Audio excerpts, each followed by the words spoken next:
Welcome back to my YouTube channel. I'm called Patience Mutoni and I talk about hospitality and how to improve your hospitality systems so that you can increase your business, increase your customers, multiply your business, multiply your customers. So before we begin our next topic, I would like to really thank you. You've made it here, you've made it to my YouTube channel, and I would like you to kindly subscribe and like my video. The topic we're going to talk about is leadership in hospitality, leadership and management. Not a very easy topic, but a very crucial topic. So I'm going to start with a quote from our leadership expert, who we all know, most of us, John C. Maxwell, who says, everything rises and falls on leadership. So as I share on this topic, reflect on what kind of leader you are. Reflect on how your leadership style is affecting your employees. Reflect on the effects of your kind of leadership in your restaurant, in your hotel, in your lodge, and in your amazing resort that you created out there. It reminds me of Miles Monroe. He said one day, whatever you mismanage, you lose.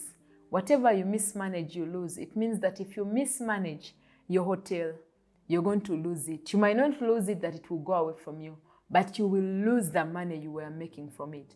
You will lose the customers. You will lose the waitresses. You will lose the service employees. You will lose the general managers. You will lose everyone. It means that your retention levels will be very low and employee turnover will be high.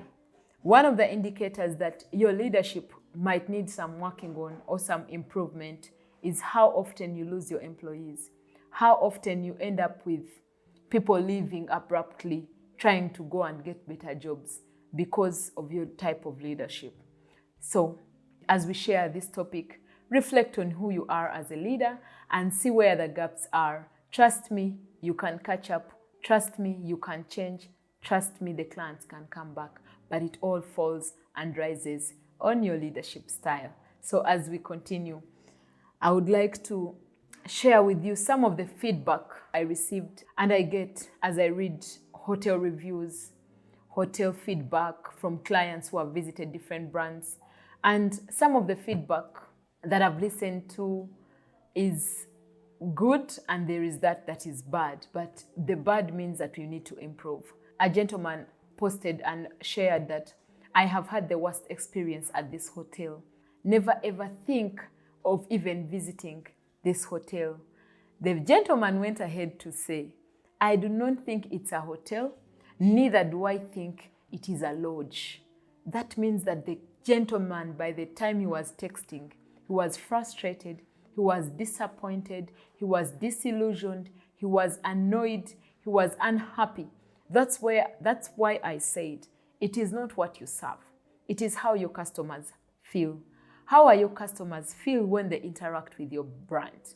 It is very important that as we talk about leadership in this topic today, you think about your leadership and how it has contributed to the success or fall of your hotel, of your clients' numbers, of your restaurant sales, of your business. We could be talking about leaders, but even you as a waitress, as a waiter, as a supervisor, as a steward, as a line cook, as a sous chef, how has your service daily, day in and day out, how has it contributed to the clients leaving?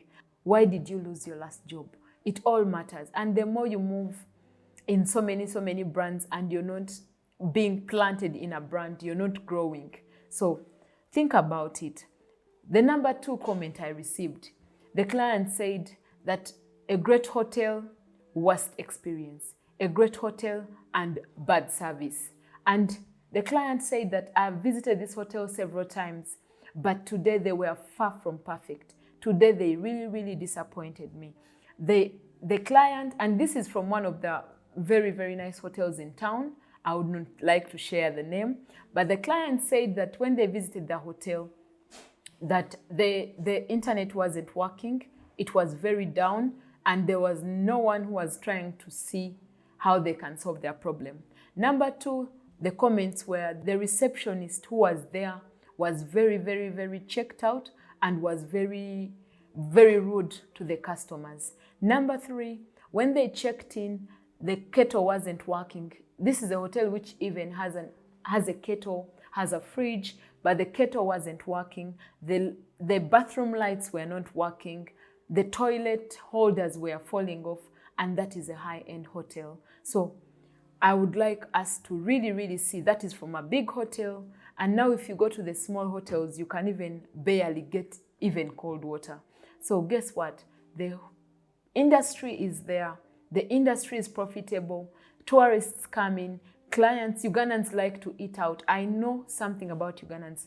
We like to eat out. But guess what? No one wants to come to visit your brand and have a bad experience and has an inconsistent experience. But it all starts and ends with the type of leader that you have.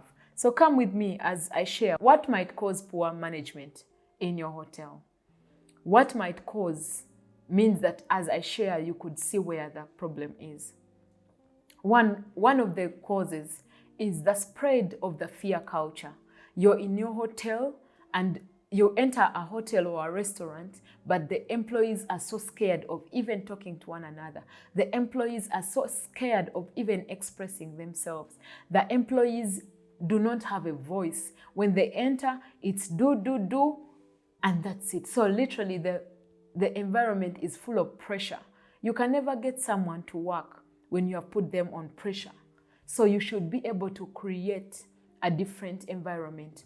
Pressure, when the bosses come into the brand or the hotel, you can see the employees scatter. The employees are like very, very, very worried. They are always on their toes. You can never get results because that employee is operating under fear. That fear might be created by your general manager. That fear might be created by yourself, the director. So check whether you create fear or peace in your organization. People should be able to express themselves and be able to be heard and listened to, especially your employees, your suppliers, your clients, because you did that business for those 3 people. You did that business to employ people, to serve people. So it all goes back to make sure that your leadership is not really repelling the clients, repelling the employee. First, it repels the employees, then it repels the suppliers, then it repels the customers. The customer gets every issue in your leadership, it falls back to the customer because the customer will come and ask for food and you put it on your menu. But guess what? That day you did not pay the supplier and the supplier said, I'm not going to supply chicken in that restaurant today. And the client comes and they want 10 plates of grilled chicken and they will not have it because you did not pay the supplier on time and you had no leader on ground to ably communicate to the supplier so that they can bring the chicken. Or, so it goes back to what kind of leaders are you positioning? Who are your supervisors? What is their personality types? How are they contributing to your brand? How are they adding or reducing from your brand? Number 2, you have directors, bosses, CEOs who are always micromanaging. You want to be a part of every process. You are part of every process. Every mistake, you want to comment on it. That can be good for you, but that can be very bad for your brand because it doesn't mean that all the time you must be there. You have to make sure that you create a system that lets you and liberates you from your restaurant and hotel. There are many brands that we visit and we don't even know the owner. Why? Because everything is perfect. We don't see the owner moving around like a headless chicken in their own business. So you might be saying, what is the problem? It could be that you are trying to over manage where you're not supposed to, because you're going to end up running down your restaurant because as the owner, you're feeling the pain of your customer. But guess what? That pain that you're feeling, your customer is feeling it more because the customer is seeing that when you're there, things are going on well. When you're not there, things are not going on well. Micromanagement is one of the signs that your leadership needs to be improved and to become better about it. I could also ask you, before you open that hotel, before you open that lodge, how many courses in hospitality did you do? How many manuals does your hotel have? Or they are just operating from just what they think is right? When you're employing that manager, what manual do you take him through? What are the controls that the manual is being followed or the SOPs are being followed? Think about that as well. Number 3, poor communication. Poor communication, I could give you a good example. You might communicate to your line managers or your heads of department that you would like, that you can get a booking from a customer, you as the director, and you communicate late to the managers on ground. When you communicate late, it means that by the time the customer comes, the team has not prepared enough for the event or for the dinner or for the party, and that makes it seem like it's the brand that has a problem or it's your hotel that has a problem. So think about how to improve communication. Poor communication is as clear as a miscommunication, an under-communication, and over-communication. Under-communication, instead of sharing with the employees everything about the brand so that they can understand the vision, the culture, the values, you're just telling them what to do as they go. It means that they will not even know where to stand. They don't even know the positioning of where they should stand as waiters and waitresses before their shift begins. They will not know what to do. They will not know how to arrange those tables and chairs. They will not know how to lay the bed if they have no process. So it goes back to the issue we are talking about, which is poor communication. Communicate, communicate, communicate. Set systems that enable the communication to be very clear. For example, I could be a cleaner and I am a cleaner at your restaurant, but I do not know who I am supposed to report to. So that makes me really inefficient. I will end up running to you, the director, running to you, the boss. I don't know whether directors, you've gone through that, but I know that it's a problem with leadership. You must be able to say, this is our organizational structure before you even hire me, and tell me, Patience, as a cleaner, you're going to report to your supervisor, who is a cleaning supervisor or a floor manager, and this is how you're going to clean. Create for me things that control me. As it's just putting rotas in the bathroom, it helps because every hour someone has to come and sign their name. We see them in very good establishments. You can put it in your place. It's just a paper laminated on the wall of the bathroom, and that cleaning problem is solved. It could be that you need a maintenance checklist, and every morning your manager or your hotel supervisor or the head of department who is heading stores has to do a checklist in his stores, has to do a checklist in the housekeeping department, has to do a checklist in the security room, has to do a checklist in the front office department, has to do a checklist. Why? Those are all controls. Accounts, you all need checklists because it's not about getting money. It's about the separation principle where you're able to separate, to know where the money is going, where it has come from, where the money is going. Definitely, all the money that comes to your business should always first end up in the bank, as a hotel, as a restaurant. Because if it does not end up in the bank and ends up in expenses, you will never ably account for it. Then the next cause of poor management or poor leadership, or an indicator of poor leadership at your brand, your hotel, your restaurant, your lodge, could be negative attitude.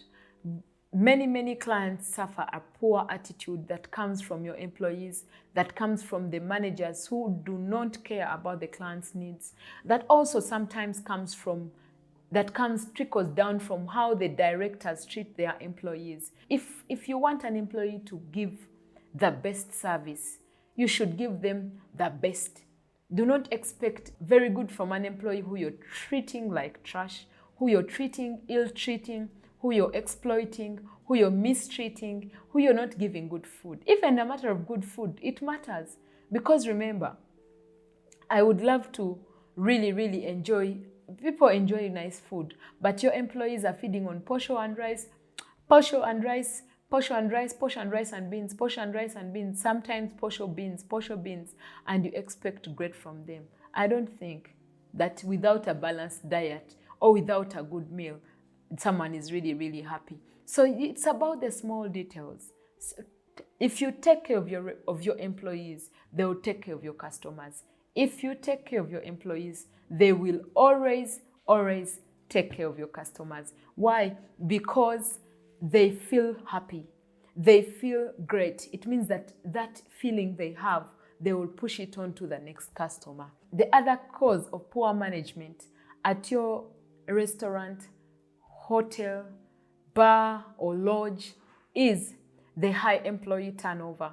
You hire the employees, you get the right employees, they are professional, you create a toxic culture, and the employees start leaving one by one. Why? Because you as the boss, you as the general manager, you as the managers of the restaurant, you do not have anything that can motivate and keep your employees. One of the best ways to know that the place is running down, or one indicator, is you having new employees every 2 months. It means that there is something that is not right.